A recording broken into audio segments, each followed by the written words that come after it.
There, I've been thinking today. I thought to share with us by the leading of the Holy Spirit what the saints do in heaven. Now, a lot of us know just one, but there are many other things that the saints do in heaven. And the one that we know very well is the one I'm going to mention last. Now, the first thing that I would like to teach us that the saints do in heaven is number one, they interact with one another. What I mean is this. Um, Papa Kenneth Hagin is from a recent generation. David is from a further generation. Now, when these two people meet in heaven, they definitely have a lot to talk about. I mean, all of those things that Kenneth Hagin read about David in the Bible, he all the things he had been inquisitive about, they have like forever to discuss it. The same applies with Amy Matheson, Catherine Coleman, Abraham, Isaac. You get to meet these people one on one. You talk, you discuss, you relate, you open up your heart, you discuss with each other, you relate as brothers that you really are. So the first thing that you should know that saints are doing in heaven is that they are relating with each other. The Bible makes us understand that there is a fellowship in heaven. There is another fellowship in heaven. We are going to fellowship as brethren in heaven, which is really good, because every great man of God, everybody here on earth that you've not had the chance to meet, you'll be with them in eternity in heaven. So just try to be there. Try to make it to heaven. That's the first thing. Saints are interacting with one another. Number two thing I would like to teach us, to tell us that saints do in heaven is they are highly bothered. I don't want to use the word bothered. They are concerned about their loved ones here on earth, especially those that are not born again, that are not walking in the path of light. This is better explained in one of the books of Kenneth Hagin. I think it's Following God's Leading for Your Life or something. I can't remember the title right now, but he talked about one of his visitations to heaven when he lost one of his sisters. The Lord showed him his sister. She had made heaven, and when he had an encounter with his sister, she told him about her son on earth, how he was not walking right with the Lord, and that things in his life were not going to work well until he got it right with Christ. Now, the saints in heaven are very concerned, much concerned about their people here on earth, about people generally, but there's a special concern for those they have known on earth. You understand? Even you can even see the concern transcends to hell as well. The rich man in the story of Jesus that was in hell was also concerned about his relatives. Such that he told Abraham that he should send Lazarus to go and talk to his relatives so that they would not be in hell. The same applies to saints in heaven. They are concerned, very much concerned. So if you have a relative that has gone to be with the Lord, and you are sure is with the Lord, just be rest assured that the person is concerned about you, and he's constantly asking about you from Jesus. In fact, Jesus is consistently giving him or her reports about you, how you're progressing on earth. Their yardstick for measuring progress is not how much money you make, or how far you move in career. The yardstick for measuring progress is how much you grow in the knowledge of God in heaven. Yes, that's how they measure progress. How much you know about God, how much you grow in the knowledge of God, and how much you obey the will of the Lord. That is how they measure progress. You understand? So they are concerned about relatives in heaven, constantly seeking updates on how you're doing, your well-being, your spiritual well-being. They're concerned a lot. Another thing, third thing that they do is they're constantly cheering us on, encouraging us. What I mean is this. Okay, I would like to share a story. There was a time that God took me to heaven, and I was permitted to relate with some of the saints, and I met Catherine Coleman in heaven. You know, the irony of it is they look, you can recognize them very much, because they are transformed into glory, but you can recognize them, same face, but in a glorious form. Yes, not no haggardness, no troubles on their faces. You can recognize them very well. So I saw Catherine Coleman, and she was the most excited to see me. Like, when I say the most excited, I mean, I had never seen a human being so excited to see me.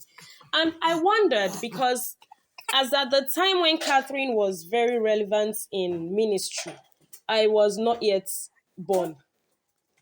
So for her to know me, I was concerned, because the first thing I asked her is, "You know me?" She said, "Everybody here knows you." And that's got me thinking. I was, how? And she made me, that was when I got to understand that when you talk about Jesus here on earth, he talks about you in heaven. He tells all the saints about you. He tells them, "My friend Anita, she's progressing in me. She's growing in my knowledge. She's telling people about me." You will know what the Bible verse means when Jesus says, "If you deny me here on earth, I'll deny you before my Father and the holy angels. If you testify of me here on earth." This is what he meant. He testifies about us. He tells the Father about us. He tells the saints about us. He tells the angels about us. He's the middleman between us and saints that have gone to be with the Lord. So saints in heaven, they get updates about us. Even if you were not yet born at the time of their existence here on earth, they still know you. David knows me. Abraham knows me very well. So they know you. If you're a Christian, if you are born again, they know you. Walking in the way of the Lord, they know you. You understand? So another thing that, yeah, they encourage us, they are cheering us on, they are giving their support spiritually. When Jesus was weak, Moses, Elijah, they came to encourage him, they came to strengthen him. So they are constantly cheering us on. You might not have an encounter like that of Jesus, but trust me, they are always playing their role to cheer you on. You understand? They are constantly encouraging us to keep pushing, keep going. Don't get weak. Don't stop.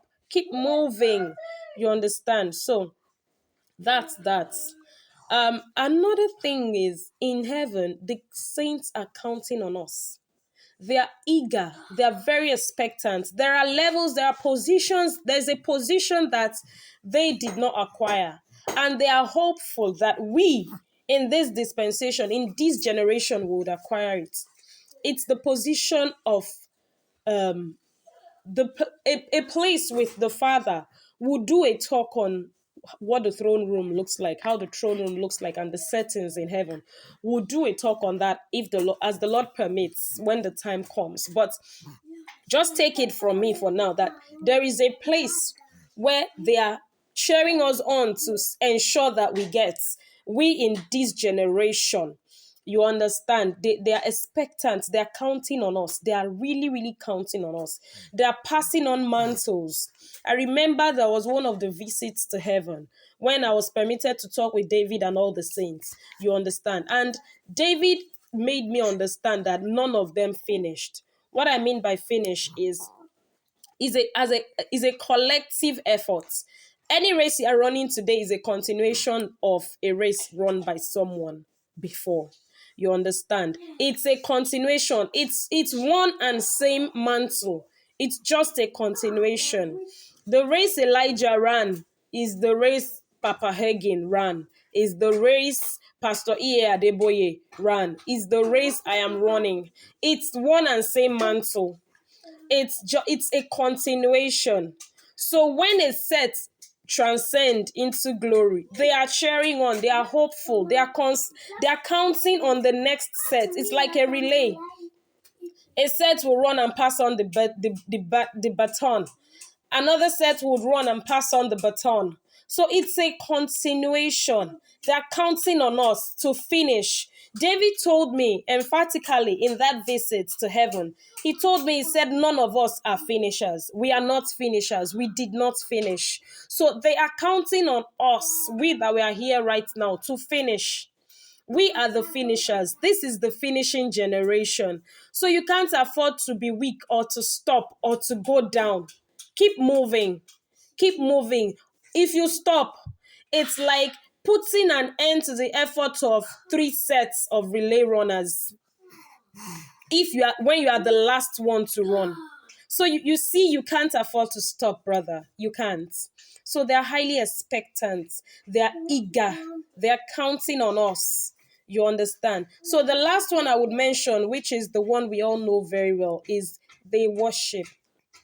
They are constantly spending time knowing about worshiping God and learning about Him the more. You know, there is no end to the knowledge of Christ. Even when you transcend in glory, you keep knowing Him. You keep knowing Him, yes, because God is unending. His versatility is unending. So you will know a little, you will know some part of Him here on earth. When you get to heaven, the knowledge is continuous. You keep knowing Him, you abide in His presence, knowing and worshiping for all eternity. That's all we are going to do. Because the knowledge of God is sweet. So knowing and worshiping is what we are going to do for all eternity. So get set, brothers. So now you know what the saints do in heaven. Now you know what the saints do in heaven. Do your own, play your parts so that we'll all be together in heaven. And even if you don't know me, you've never met me here on earth, trust me. We are going to meet in heaven and we are going to have eternity to know more about one another. I love you, my brother. I love you, my sister. Stay blessed.